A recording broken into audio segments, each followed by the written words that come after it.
अमेरिकी सेना ईरान को निशाना बनाते हुए हवाई हमलों का नया दौर शुरू कर चुकी है। सेंट्रल कमांड ने एक बयान में कहा है कि ये हमले ईरान की उन सैन्य क्षमताओं को कमजोर करना जारी रखेंगे जिनका इस्तेमाल हॉर्मुज स्ट्रेट से गुजरने वाले कमर्शियल जहाजों और आम नागरिकों पर हमले के लिए किया जाता है। धीरे धीरे अमेरिका और ईरान पूर्ण युद्ध के करीब पहुंच गए हैं, क्योंकि पिछले महीने लड़ाई को स्थायी रूप से खत्म करने के लिए हुआ अंतरिम समझौता टूट गया है और हॉर्मुज स्ट्रेट में जहाजों की आवाजाही काफी हद तक रुक गई है। दोनों पक्षों ने आम नागरिकों के लिए जरूरी बुनियादी ढांचे को निशाना बनाया है, जिस पर लाखों लोग निर्भर हैं।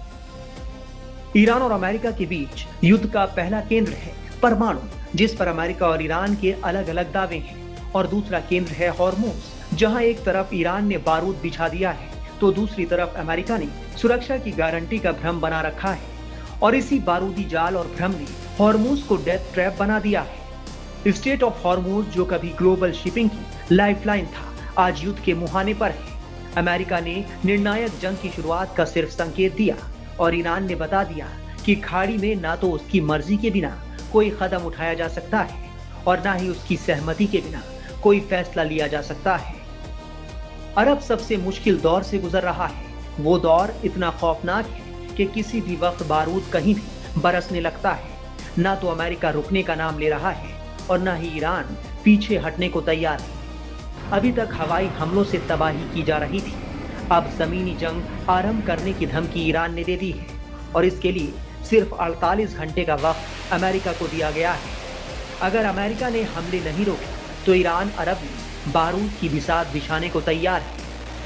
ईरान के तेवर आक्रामक है। इससे संकेत मिल रहे हैं कि अरब में कभी भी आग लग सकती है और उन हमलों का ट्रेलर कैसा होगा, ये ईरान ने पिछले 100 घंटे में हमले करके दिखाया है। Jordan, Iraq, Kuwait, Bahrain, Qatar, Saudi Arabia, UAE, Oman, इन 8 देशों में इतने तीव्र हमले किए गए हैं जिससे पूरा अरब बारूदी धुएं में ढक गया है। ईरान को लेकर अरब देश क्यों डरे हुए हैं? इसके पीछे बड़ी वजह ईरान का आक्रामक होना है। ईरान ने बता दिया है कि वो झुकेगा नहीं, बल्कि पूरी ताकत से लड़ता रहेगा, फिर चाहे युद्ध कितना भी लंबा क्यों ना चले। ईरान लगातार जो है अमेरिकी सैन्य अड्डों को निशाना बना रहा है। अमेरिका की तरफ से भी अटैक हो रहे हैं। अभी हॉर्मुज पे जो है यूएई के टैंकर्स पे अटैक हुआ, इसमें एक भारतीय शख्स की मौत हो गई। जी देखिए, कहीं पर भी हमारे भारतीय अगर नागरिक की मौत हुई है तो हम लोग के लिए ये अफसोसनाक है और कंडेमनेबल है। हम नहीं चाहते कि हमारे भारतीय कोई भी इंसान की कहीं पर भी दुनिया में मौत हो। ये इम्पोर्टेंट है। साथ ही में हम जो नेवी वेसल्स वाले अगर हमारी आप बात सुन रहे हैं, जो शिपिंग कंपनीज वाली अगर हमारी बात सुन रहे हैं, तो हम आपसे रिक्वेस्ट करेंगे कि एमओयू के मुताबिक वहां से जो भी शिप गुजरनी है वो ईरान के अरेंजमेंट्स के साथ गुजरनी है। तो अगर आपको अमेरिका धोखा दे और अमेरिका कहे कि नहीं हम आपकी शिप्स को निकाल देंगे और अलग ऑल्टरनेटिव रूट दे, तो आप अमेरिका की बात ना सुने। एमओयू के मुताबिक सिर्फ और सिर्फ ईरानियन, आपसे पैसा भी तो नहीं ले रहे हैं वो लोग, आपसे कोई चार्जेस भी नहीं ले रहे हैं। वो कह रहे हैं कि भाई हमारे मैनेजमेंट के अंडर शिप्स को निकलना चाहिए। तो मैं हमारे भारतीय शिप्स को ये रिक्वेस्ट करूंगा, उनके शिप ओनर्स से ये रिक्वेस्ट करूंगा कि जंग के दौरान अमेरिका पे भरोसा ना करें।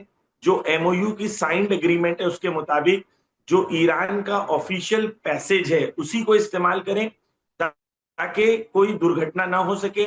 और बहुत ही दुखदायक होगा कि हमारा कोई भी भारतीय किसी भी तरीके से या जख्मी हो या शिप के ऊपर हमला हो, ये हमारे लिए एक्सेप्टेबल नहीं हो।